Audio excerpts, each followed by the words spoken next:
আর আমি হিন্দু হলেও সেই রাসূলকে আমি স্মরণ করি। তিনি মহান, তিনি মহান, তিনি মহান। তিনিই পারেন এই বিশ্ব ব্রহ্মাণ্ডে আলোক।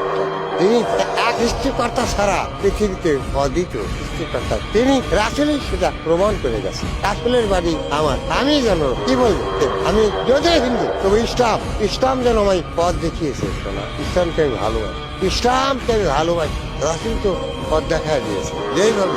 বাহ, তাই আমি সুখী, আমি অনেক সুখী। রাসূলই মহান, এই বিশ্ব ব্রহ্মাণ্ডের মহান সেটা হচ্ছে রাসূল, মহানবী। তিনি হযরত মুহাম্মদ সাল্লাল্লাহু আলাইহি ওয়াসাল্লাম। আমি যতই হিন্দু হয়েছি না, ইসলামকে আমি ভক্তি করি। আরেকটা ইসলামের সুবিধা আমরা কি শুনতে পারি আপনার কাছে?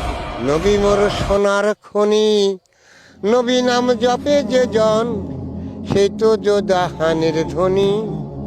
নবী মোর পরশমণি, নবী মোর পরশমণি, নবী মোর সোনার খনি, নবী নাম জপে যে জন, সেই তো দোজাহানের ধ্বনি।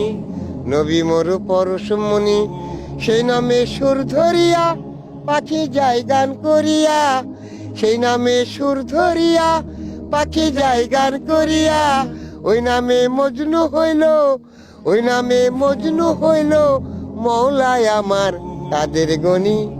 নবী মোর পরশমণি, নবী মোর সোনার খনি, নবী নাম জপে যে জন, সেই তো দোজাহানের ধ্বনি।